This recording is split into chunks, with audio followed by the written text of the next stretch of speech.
लोटलेले दार हळूच ढकलून प्रोफेसरांनी आत डोकावून पाहिले आणि पावलांचा आवाज होणार नाही अशा खबरदारीने त्यांनी आत प्रवेश केला. कोपऱ्यातील लोखंडी पलंगावर इंदिराबाई झोपल्या होत्या. अंगावर पांघरूण होते व एक हात त्या पांघरुणाबाहेर पडला होता. चेहऱ्यावर कितीतरी दिवसापासून आजाराची फिकट छाया दिसत होती. त्या बाहेर पडलेल्या हातातले 2 सोन्याचे बिल्वर कितीतरी सैल झाले होते. प्रोफेसरांनी नुकतीच बागेतून तोडून आणलेली गुलाबाची ताजी फुले टेबलावरच्या फ्लॉवर पॉटमध्ये ठेवली. खिडकीचा मलमलचा पडदा हळूच बाजूस करून ते खिडकीतून बाहेरील दृश्य पाहत राहिले. खिडकीतून मागल्या बागेचा हृदयंगम देखावा दिसत होता. मागे विहिरीवर सोनूताई कपडे धुवीत होत्या. तिकडे प्रोफेसरांचे लक्ष गेले. ते दृश्य त्यांना आकर्षक वाटले व ते तिकडे अनिमिष नेत्रांनी पाहत राहिले. घाव घालताना, सुबकताना, खळबळताना, पिळताना सोनूताईचे कितीतरी तऱ्हांचे अंगविक्षेप होत होते. सोनूताईंचे वय अदमासे 30-32 वर्षांचे होते. त्यांचे शरीर गौरवर्ण आणि गोंडस होते. धुणी पिळून ते सर्व पिळे त्यांनी बादलीत घातले व दुसऱ्या हाताने ओचे उचलून आवरून धरीत त्या तेथून निघून गेल्या. प्रोफेसरांनी एक दीर्घ निश्वास टाकला व पुन्हा मागे वळून ते खुर्चीवर बसले. इंदिराबाई जाग्या होऊन उठून बसल्या होत्या. अगदीच गाढ झोप लागली होती. कळलं सुद्धा नाही बाई केव्हा यायचं झालं ते, असे म्हणून त्या किंचित हसल्या. एकेकाळी सौंदर्यपूर्ण असणारे त्यांचे मोठाले डोळे आता कितीतरी निस्तेज झाले होते आणि त्याचभोवती अशक्तपणाने उमटलेली काळसर रंगाची वर्तुळे त्यांच्या अशक्त चेहऱ्यावर जास्तच भेसूरता आणीत होती. जवळच्या टेबलावर तस्त, ऊन पाणी, टॉवेल वगैरे होते. हळूहळू त्यांनी तोंड धुवायला सुरुवात केली. रात्री टेम्परेचर होते का? प्रोफेसरांनी विचारले. छे, 98च होतं. आणखी की नाही आज मला हुशारी पण वाटते आहे. तेलाविना वृक्ष दिसणाऱ्या विस्कटलेल्या केसांवरून आपला क्षीण हात फिरवीत त्या म्हणाल्या. एवढ्यात दार उघडून सोनूताई आत आल्या. आणलेल्या चहाच्या कब्बशा आणि थोडी बिस्किटे त्यांनी टेबलावर ठेवली.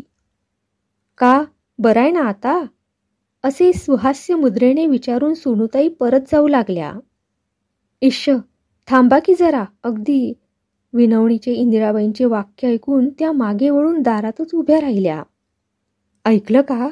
इंदिराबाई पतिराजांना उद्देशून म्हणाल्या. सोनूताईंच्या मनातून पुण्याला जायचं आहे हो या महिनाअखेर. मला तसं त्या काल विचारित होत्या, पण मी काही हो म्हटलं नाही. माझे किती हाल होतील त्यांच्या वाचून.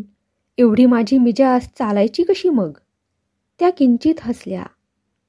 सोनूताई अन जाणार? प्रोफेसरांना ती कल्पनासुद्धा दुस्सह वाटली. शेवटचा प्रश्न त्यांनी खुद्द सोनूताईंनाच विचारला. सोनूताईंच्या गौर मुखमंडलावर प्रोफेसरांना किंचित मिस्किलपणाची छटा आढळली. त्यांच्या धनुष्याकृती भुवया किंचित आकुंचित झाल्या होत्या. ओठांची मजेदार हालचाल करीत त्या म्हणाल्या. माझ्या मुलीची परीक्षा झाली आहे नुकतीच. इतके दिवस ती होती माझ्या भावाकडे. आता किती दिवस तिकडे राहील? तोही आपला गरीबच आहे. म्हणून तिथंच जाऊन 4 धंदे करून तिच्याजवळच राहीन म्हणते. त्यांना हे सांगताना एक हात दाराच्या बाजूच्या लाकडावर त्यांनी ठेवला होता. 2 काळ्याभोर बांगड्या त्या गुबगुबीत हातात घट्ट रुतून हाताची जास्त शोभा वाढवीत होत्या. तिकडे प्रोफेसरांचे लक्ष गेले. त्यांनी क्षीण हातांनी बशीत चहा ओतणाऱ्या इंदिराबाईंकडे पाहिले आणि तुलनात्मक विचार मनात येऊन त्यांना कसेसेच वाटले. त्या निस्तेज हातावर निळसर रंगाच्या मोठाल्या शिरा उठावदारपणाने दिसत होत्या. नखे पांढरी फिकट पडली होती आणि नाजूक बिलवरांचे सुद्धा त्याला वजन सहन होत नसावे असे वाटत होते. परंतु या विचाराने प्रोफेसर साहेबांना कसल्या तरी सूक्ष्म वेदना होत आहेत असा भास झाला. मग नाही ना जाणार? इंदिराबाई स्नेहयुक्त स्वरात बोलल्या. अजून ठरलं नाही नक्की, असे म्हणत सोनूताई तिथून निघून गेल्या. मोटारच्या हॉर्नचा कर्कश आवाज ऐकू आला म्हणून प्रोफेसरांनी सहज वर पाहिले. पाठोपाठ घर्र असा मोटार थांबल्याचा आवाज झाला. डॉक्टर आले वाटतं, असे आपल्याशीच पुटपुटत ते पुढील कागद बाजूस सारून त्यांच्या स्वागतासाठी उठले. How is the patient now, असे डॉक्टरांनी स्मित मुद्रेने विचारले आणि त्याला उत्तर म्हणून प्रोफेसर मुकाट्याने आतल्या खोलीकडे वळले. डॉक्टरही त्यांच्या पाठोपाठ आत शिरले. नेहमीच्या डॉक्टरी सवयीप्रमाणे काय बराय ना, असे त्यांनी हसत हसत इंदिराबाईंना विचारले. नंतर त्यांनी तपासणीला सुरुवात केली. पाठीवर व छातीवर बोटांनी आवाज करून व नळी लावून त्यांनी लक्षपूर्वक ऐकले. जीभ बाहेर काढायला सांगितली. नखेही पाहिली आणि जरा वेळाने ऑल राईट असे उद्गारून ते दिवाणखान्यात येऊन एका खुर्चीवर बसले. एक लठ्ठ चिरूट पेटवून ते चिंताकुल नजरेने छताला टांगलेल्या मोठ्या स्टँडकडे पाहत राहिले. हे सर्व पाहून प्रोफेसरांना चमत्कारिकच वाटू लागले. काही विशेष असल्याशिवाय डॉक्टर असे स्तब्ध राहावयाचे नाही, तेव्हा काय असेल बरे? एक भयंकर कल्पना मनात येऊन प्रोफेसरांचे हृदय थरारले. त्यांचा श्वासोच्छवास जोरात चालू लागला. कंपित स्वरात त्यांनी विचारले, प्रकृती सुधारण्याच्या मार्गावर आहे ना? डॉक्टरांनी थोडा विचार केला. नंतर ते एकदम म्हणाले, हे पहा, उगीच आता खोटे सांगून तुम्हाला फसवणे मलाही बरे वाटत नाही. अगदी अप्रिय सत्य तुम्हाला सांगण्याचा माझ्यावर वाईट प्रसंग आला आहे. पण उगीच आशा लावून ठेवण्यापेक्षा मन कठोर करून तुम्हाला खरे तेच सांगावे हे बरे. ते जरा थांबले. जणू काय मन कठोर करावयाला थोडासा वेळ ते प्रोफेसरांना मुद्दामच देत होते. प्रोफेसरांचे हृदय जोरात खालवर होत होते.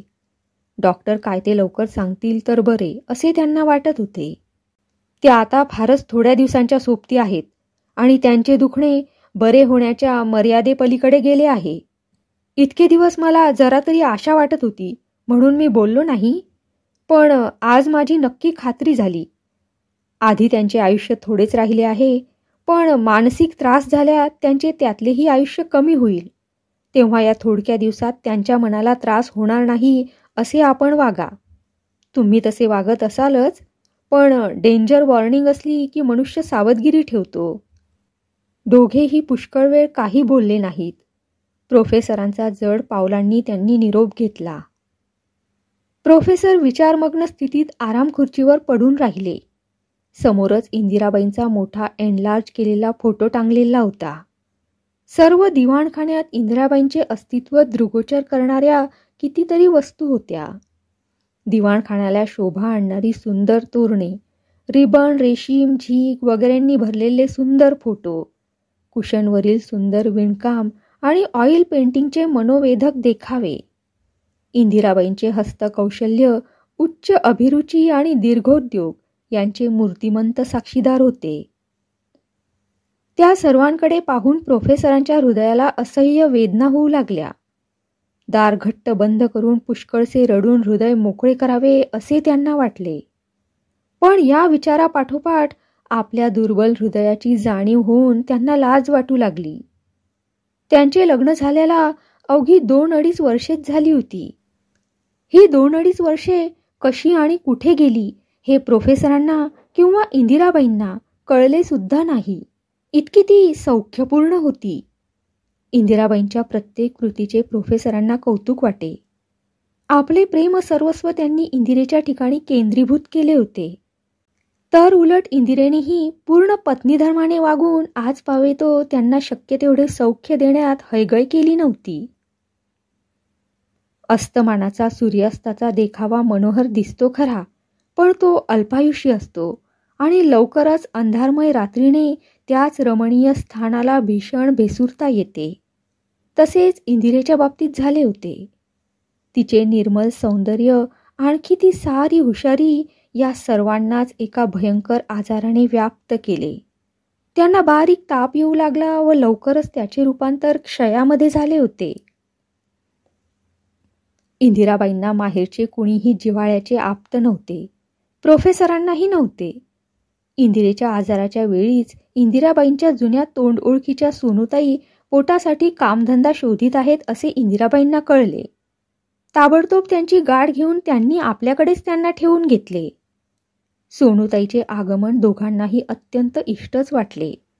मोलाने का होईना, पण सर्व तऱ्हेचे काम काळजीपूर्वक, नीटनेटके, स्वच्छ, वेळच्या वेळी होत असलेले पाहून दोघांनाही सोनूताईबद्दल आदर वाटू लागला. पुन्हा सोनूताई सदा हसतमुख असत. त्यांना वैद्यकीय औषधेही थोडेफार माहीत होती.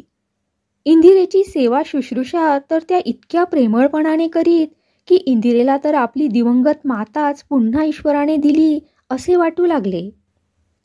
प्रोफेसरांनाही त्यामुळे बरे वाटले व धन्याने नोकराकडे ज्या दृष्टीने लक्ष द्यावयाचे तसे न देता त्यांच्या मनात सोनूताईबद्दल एक कर्तव्यदक्ष सन्मान्य स्त्री या पूज्य भावनेने पाहण्या इतका आपलेपणा उत्पन्न झाला. प्रोफेसरांचे वय 34 वर्षाचे होते व सोनूताईंचे 30-32च्या आसपास होते. इंदिराबाई वर्षभर अंथरुणाला खिळून होत्या व त्या अवधीत त्यांचे सौंदर्य पुष्प हळूहळू कोमेजत चालले होते. इकडे सोनूताईंना चांगले खाणेपिणे, नीटनेटकी लुगडी मिळू लागली व त्यामुळे अनास्थेने फिकट झालेले त्यांचे मूळचे रेखीव सौंदर्य जास्त सतेज बनत चालले. गरिबीतही अमोल सौंदर्य केव्हा केव्हा आढळतेच ना. देवाच्या मस्तकावरून काढलेला निर्माल्य व पूजेसाठी आणलेली ताजी फुले यात जे अंतर तेच इंदिराबाई व सोनूताई यांच्यात आहे असे प्रोफेसरांच्या मनात येऊ लागले. सोनूताईसारख्या स्त्रीवर, सौंदर्य संपन्न स्त्रीवर, वैधव्यातले गरीब जिणे जगवण्याकरता दुसऱ्यांची अशी मोलाने कामे करण्याचा प्रसंग यावा हे हिंदू समाजाच्या अवनीतीचे यथार्थ दिग्दर्शन करणारे उदाहरण आहे असे प्रोफेसरांना वाटू लागले. का कोण जाणे, सोनूताईंमध्ये काही अवर्णनीय आकर्षकता आहे असे प्रोफेसरांना वाटू लागले. त्यांची दृष्टी त्यांच्या बाबतीत विषारी बनू लागली. त्यांचे सर्व काही त्यांना चांगले वाटू लागले. आतून सदसद विवेक बुद्धीची त्यांना वरचेवर टोचणी लागे की हे घडणारे स्थित्यंतर अत्यंत निंद्य आहे. पतित बनण्याच्या मार्गाने आपले मन झपाट्याने जात आहे ही जाणीव त्यांना होतीच. पण त्यांच्या या मनस्थितीला नेहमी गुप्त बांध घालणारी एक व्यक्ती, इंदिरेची कृश मूर्ती नजरेसमोर आली की त्यांची त्यांनाच लाज वाटे. बिचारी इंदिरा, तिला प्रोफेसरांच्या मानस सरोवरातील खळबळीचा पत्ताही नव्हता. सोनूताई, खाली मान घालून केळफूल नीट करण्यात गर्क झालेल्या सोनूताईंनी चपापून मान वर केली. प्रोफेसर साहेब आपणास प्रत्यक्ष नावाने संबोधून आपणाकडे रोखून पाहत आहेत हे त्यांच्या लक्षात आले. मुकाट्याने खाली मान घालून केळफुलातली एक फणी त्यांनी उचलली. सोनूताई, पुन्हा आलेल्या हाकेकडे दुर्लक्ष करणे त्यांना शक्यच नव्हते. काय? त्यांचे मोठाले डोळे जास्तच विस्फारित झाले. कातर आवाजात प्रोफेसरांनी विचारले, मी तुम्हाला हेच सांगायला आलो आहे की तुम्ही पुण्याला जाऊ नका. माझ्यासाठी नाही, तिच्यासाठी तरी राहा. आता ही थोडक्याच दिवसांची सोबतीण आहे. किंचित सद्गदित आवाजात त्यांनी पुन्हा विचारले, ऐकणार ना माझे एवढे? आणि या वेळेला ते टक लावून त्यांच्याकडे पाहत होते. अडखळत त्या म्हणाल्या, पण माझी कमा, तिच्यासाठी ती इकडे नाही का येणार? प्रोफेसरांच्या स्वरात विलक्षण अधीरता प्रकट झाली. विचारात त्या अगदी गढून गेल्या. दोन्ही हातातील फणी तशीच धरून त्या एकदम वर पाहून म्हणाल्या, येईल, पण ती फार मानी आहे. मी आपल्या घरी मोलानं काम करते आणि ती माझी मुलगी. अर्थात नोकराच्या मुलीशी जसं वर्तन ठेवावं तसं जर तुमचं दिसलं तर पळभर सुद्धा ती इथं राहणार नाही. इंदिराबाईंच्या बहिणीसारखी, मैत्रिणीसारखी म्हणून ती इथे राहील. तसं तिच्याशी तुम्ही वागलं पाहिजे. ती सुशिक्षित आहे, थोरा मोठ्यात वागलेली आहे आणि मी तिला आजपर्यंत दुःखाची झुळूकसुद्धा लागू दिलेली नाही. माझ्यावर असा पोट भरायचा प्रसंग आलाय खरा, पण त्याची जाणीव तिला होऊ नये एवढीच माझी इच्छा आहे. तेव्हा म्हणून म्हणते, मीच जाते तिकडे, म्हणजे बरे ते. पहिली 5-7 वाक्ये एका दमात सोनूताई बोलल्या खऱ्या, पण शेवटच्या वाक्यात मात्र काही नाही तरी 4दा त्या अडखळल्या. आणि यक्कश्चित नोकरपेशाच्या दृष्टीने आपले भाषण किती अमर्यादपणाचे झाले असेही त्यांना वाटले. एवढा मान आणि अपमान यांना कशाला पाहिजे आहे असे तर प्रोफेसरांना वाटले नसेल. त्यांनी प्रोफेसरांकडे पाहिले व ती त्यांची नजर त्यांना कशीशीच वाटली. यांनी सांगितले तरी कमाला आणू नये असे सोनूताईंना वाटले. मनक्षोभ ज्यात स्पष्ट प्रतिबिंबित झाला होता अशा घोगरट आवाजात प्रोफेसर म्हणाले, जरूर बोलवा त्यांना. इंदिरेला सध्या बरोबरीची मैत्रीण मिळाली तर हवीच आहे. कदाचित आरामही वाटेल तिला त्यामुळे. एवढेच बोलून ते झपाट्याने मागे वळले. 5-6 दिवसातच कमूताई येऊन दाखल झाल्या. त्या आल्यामुळे इंदिराबाईंच्या मनाला पुष्कळच उल्हास वाटू लागला. कमूताई फारच प्रेमळ व बोलक्या होत्या. त्या इंदिराबाईंची तऱ्हेतऱ्हेने गोष्टी सांगून, गाणी म्हणून दाखवून करमणूक करीत. त्या बहुतेक प्रसंगी प्रोफेसर तेथे हजर राहण्याची सुसंधी दवडीत नसत. सोनूताईंपेक्षा कमूताई कितीतरी तेजस्वी आणि नाजूक आहेत आणि इंदिरेपेक्षा छट, तुलनासुद्धा करता येत नाही. जमीन आसमानाचा फरक. प्रोफेसर साहेबांच्या बहकलेल्या विचारांचे तारू चुकीच्या दिशेने धावू लागले. प्रोफेसर साहेबांचे डोके दुखत होते म्हणून आज ते किंचित लवकर घरी आले. आल्याबरोबर इंदिरेच्या खोलीकडे ते वळले, पण दरवाजापाशीच थबकले. एका अत्यंत हृदयंगम काव्यातील ओळी कमूताई इंदिराबाईंना मुक्त कंठाने गाऊन दाखवित होत्या. त्या स्वरलहरी ऐकताना डोके दुखत असल्याचेही प्रोफेसर विसरून गेले. फटीतून त्यांनी आत पाहिले. इंदिरा आणि सोनूताई तन्मयतेने काव्य श्रवण करीत होत्या. कमूताई काव्याशी अगदी तादात्म्य पावल्या होत्या. शब्दामागून शब्द आणि ओळी मागून ओळी सुरेल व मधुर आवाजात प्रोफेसरांच्या कानांवर पडत होत्या. कोणते काव्य बरे? प्रोफेसरांच्या डोक्यात एकदम प्रकाश पडला. हां, हृदयेश, हेच ते काव्य. काव्य सुंदर, श्रोते सुंदर, गायिका सुंदर, गायन सुंदर, मूर्तिमान सौंदर्य त्यावेळी त्या लहानशा खोलीत अवतीर्ण झाले होते असेच प्रोफेसरांना वाटले. काव्य थांबले. कमूताई म्हणाली, आई, या काव्याला उत्तरही इतकं सुंदर आलं आहे बरं का. स्त्री हृदयाला एकदाच प्रेम करता येतं. पुरुषांची वृत्ती भ्रमराप्रमाणे मधुलोलूप असते. अशा मुख्य कल्पनेवर हृदयेश या काव्याची रचना कवयित्रीने केली आहे बरं का आई. जीवाचे कान करून प्रोफेसर साहेब पुढे ऐकू लागले. याच्या पुढच्याच अंकात मिलिंद कवीची उत्तरादाखल हृदयेश्वरी कविता प्रसिद्ध झाली आहे. फारच सुंदर आहे बरं का ती. मला तर भारीच आवडली. खरेच तो कवी किती प्रेमळ असेल. इतरांना उद्देशून कमूताईचा प्रश्न होता. का फारसं कवीचं वर्णन चालवलं आहेस ते? लग्न नाही झालेलं वाटतं अजून त्याचं. कुठला ग तो? केवढा सागा आहे? सोनूताईंनी हसत हसत सवाल केले. इश, हे ग काय आई, तुझं आपलं काहीच्या बाही सदान कदा. त्या मिलिंदाचं नावगाव देखील मला माहीत नाही. नुसतं काव्य चांगलं म्हटलं तर तू कुठल्या कुठे बोलणं नेलस. गाल फुगवून रुसव्या आवाजात लाडकेपणाने कमूताई म्हणाली, ऐक तरी किती हृदयंगम काव्य झालंय ते, तेही म्हणून दाखवते. खरी गोष्ट अशी होती की मिलिंद हे प्रोफेसरांनीच टोपणनाव घेतले होते. तेव्हा त्रिभुवनात आज मी धन्य धन्य आहे असेच प्रोफेसरांना वाटले. अनेक सुवर्ण पदके लटकवण्यापेक्षा आपल्या योग्यतेबद्दल ह्या रमणीचे हे एकच हृदयस्पर्शी वाक्य अधिक आल्हादकारक आहे असे त्यांना वाटू लागले. पुन्हा एकदा कमूताई मधुर आवाजात गाऊ लागली. ह्यावेळच्या काव्यात अत्यंत करुण रस भरलेला होता. श्रीराम प्रभूप्रमाणे एकनिष्ठ प्रेम पुरुषही करू शकतात, हा त्यात मुख्य वर्ण्य विषय होता. त्या कवीचा तपास केला पाहिजे. खराच तो अविवाहित असला तर बरंच झालं कमी, म्हणजे तुला आणखी स्थळं हुडकायला नकोत. डोळे मिचकावीत सोनूताई म्हणाल्या. आता मात्र कमूताई फारच रागावली. हे ग काय आई तुझं सदान कदा, मी आपली जातेच इथून. प्रोफेसर मोठ्या जल्दीने दिवाणखान्यात चालते झाले. प्रोफेसर हेच हृदयेश्वरी या कवितेचे जनक असतील अशी कुणाला ओझरती शंका सुद्धा येण्यासारखी नव्हती. कारण त्यांना कवी म्हणण्याजोगे एकही काव्य त्यांच्याकडून लिहिले गेले नव्हते. कोणत्याही कवीवर, काव्य विषयावर किंवा काव्यासंबंधी चर्चा त्यांनी कुठेही कोणापाशीही केली नव्हती. कवितेच्या तंद्रीत इतरांना क्षुल्लक लेखले नव्हते किंवा निसर्गाची शोभा पाहत विचारमग्न स्थितीतही ते कधी कुणाला आढळले नव्हते.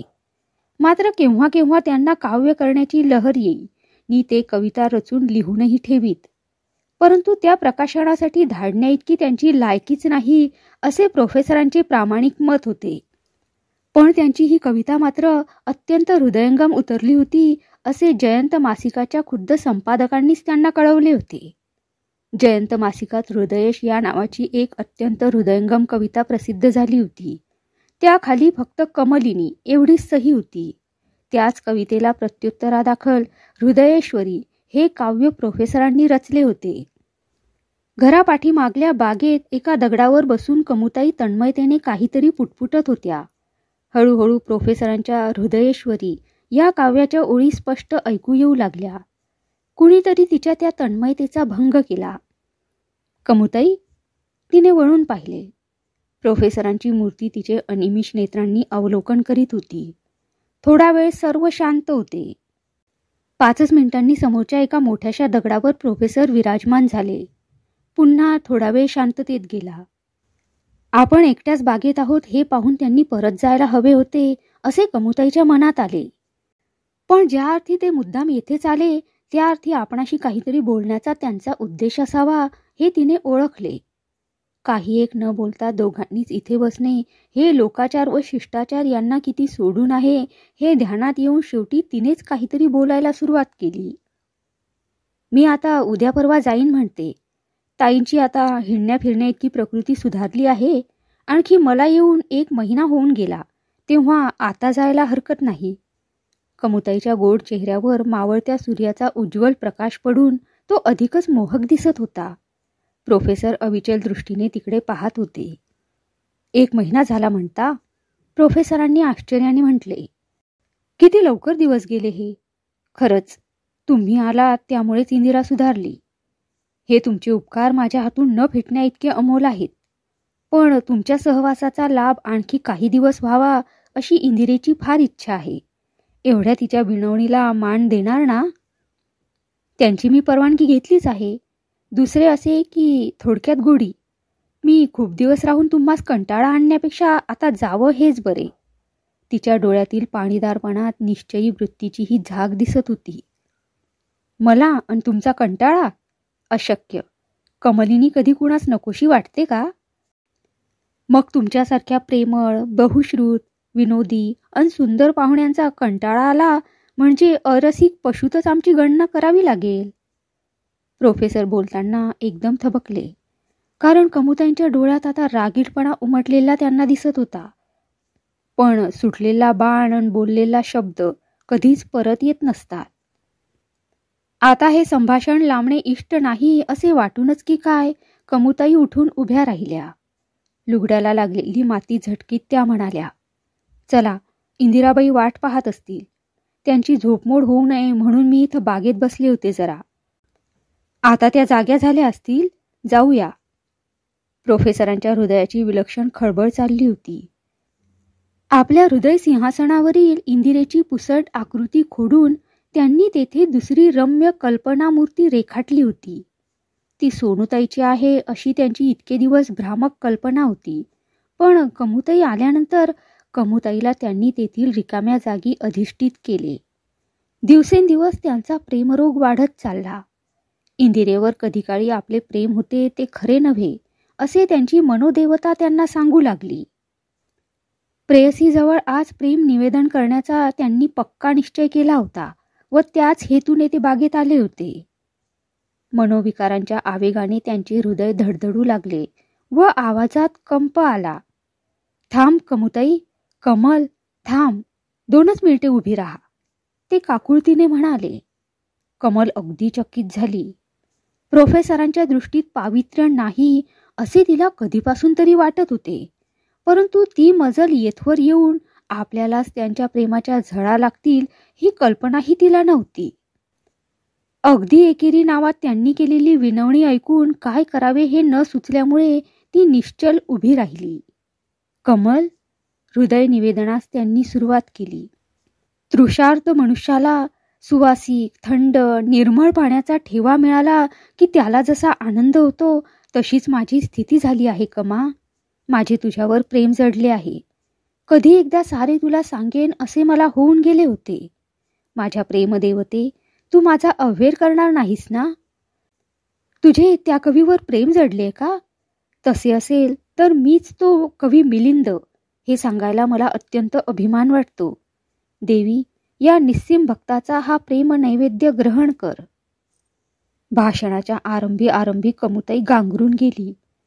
कवी तेच प्रोफेसर हे ऐकून मध्येच एकदा ती चकित झाली आणि शेवटी तो प्रेम प्रदर्शनाचा नाटकी प्रकार तिला हास्यास्पद वाटू लागला.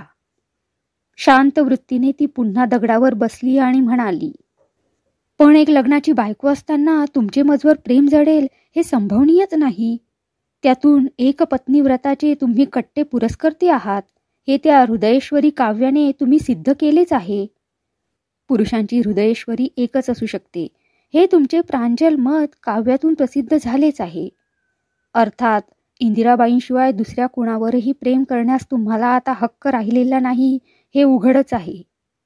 लग्न केल्यापासून जर इंदिराबाई तुमच्या हृदयेश्वरी होत्या तर आमरण त्याच राहिल्या पाहिजेत. कारण पुरुष हा एकदाच प्रेम करू शकतो असे तुम्ही म्हणता. देवी नैवेद्य ग्रहण करते, पण तो उष्टा असेल तर ग्रहण करत नाही. तुमचा प्रेम नैवेद्य आधी इंदिराबाईंनी ग्रहण केलेला आहे. अर्थात उच्छिष्ट म्हणून मला त्याचा स्वीकार करता येत नाही.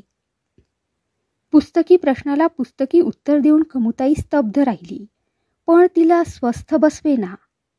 थोड्या वेळाने उपरोधिक स्वरात ती पुन्हा म्हणाली, इंदिराबाई इतके आजारी असताना तुमच्या मनात अशा विषारी भावना उद्भवतात यावरूनच तुमच्या मनाच्या थोरवीचा अंदाज होतो. थांब कमल, मला तू अगदी निंदे ठरवू नकोस. घाईघाईने प्रोफेसरांनी तिला थांबवून उत्तर केले, इंदिरेवर माझे प्रेम कधीच नव्हते. फक्त पत्नीविषयक कर्तव्ये मी निमूटपणे पार पाडित होतो एवढेच. कमल, कमू, माझी प्रेमदेवता फक्त तूच आणि जन्मभर तूच राहशील. माझा धिक्कार करण्या इतका मी अधम नाही. कमलिनी भोवती सुवासाच्या मोहाने गुंजारव करणे हा मिलिंदाचा अपराध नव्हे. अपराधच आहे, संतप्त आवाजात कमुताई म्हणाली. दिसेल त्या कमलिनी भोवती घोटाळणे हा तरी मधुकराचा लोचटपणाच नव्हे का? तुम्ही तरी काय तसंच. इंदिराबाईंशी 3 वर्ष संसार करून एका अल्पपरिचित बाईजवळ, माझ्याजवळ खुशाल त्यांच्याबद्दल प्रेम नाही हे सांगताना थोडी तरी जीभ चावायला हवी होती. तसे कशाला? इतके दिवस नाही कुठे तुमची दृष्टी आजूबाजूला वळली ती? इंदिराबाई आजारी पडून मरणोन्मुख झाल्या तेव्हा तुमची जहरी नजर आणि प्रेम आजूबाजूला योग्य स्थळ शोधू लागले ना? तुम्हाला थोडं तरी काही वाटायला हवं होतं. माझ्या आईबद्दल सुद्धा तुमच्या मनात शुद्धपणा नाही हेही माझ्या लक्षात आले आहे. बायकांची नजर या बाबतीत फार सूक्ष्म असते. पण पुरे आता. हा विषय आणखी वाढवण्याची माझी इच्छा नाही. हृदयेश ही माझीच कविता होती आणि अगदी त्याप्रमाणेच मला दुष्ट अनुभवही आला. असो, आजच्या रात्रीच्या गाडीने मी नाही निघून जाणार. तुमच्या मनात पापी विचार नांदत असताना आम्ही येथे राहणे सुरक्षित नाही. कमल, नको ग असे करू. हे इंदिरेजवळ बोलू तरी नकोस. पुन्हा प्रोफेसरांनी वेड्याप्रमाणे याचना केली. मी ऐकलंय बरं सारं. देवा, कशाला हे ऐकायला जिवंत ठेवलंस मला? अगदी हृदय पिळवटून बाहेर पडणारे हे शब्द ज्या दिशेने आले तिकडे दोघांनीही पाहिले व ती चकित झाली. इंदिराबाईंची अशक्त देहलता संतापाच्या वावटळीने थरथर कापत होती. त्यांनी जवळच्याच मोठ्या आंब्याच्या झाडाचा आधार घेतला होता. पाठीमागे सोनूताई त्यांना सावरून उभ्या होत्या. अगं, हे काय? घाईघाईने प्रोफेसर पत्नीजवळ येऊन म्हणाले, इतक्यात कशाला बरं तू इतके श्रम घेतलेस? खाली तरी बस. उभे राहण्या इतकी तुझी प्रकृती अजून सुधारली नाही. चल आत. कशाला माझी एवढी कळकळ उगीच दाखवता? माझी प्रकृती जास्त झाली काय आणि मी मेले काय? कमुताई नाही म्हणाली म्हणून काय झाले? इतर पुष्कळ सुंदर मुली जगात आहेत. त्यातून एखादी हृदयेश्वरी तुम्हाला मोठ्या आनंदानं माळ घालील. मी आता जगणे म्हणजे तुमच्या प्रेममय जीवनात अडथळा आणणंच आहे. पण काय करू, अजून मरण येत नाही. मीच दुर्दैवी.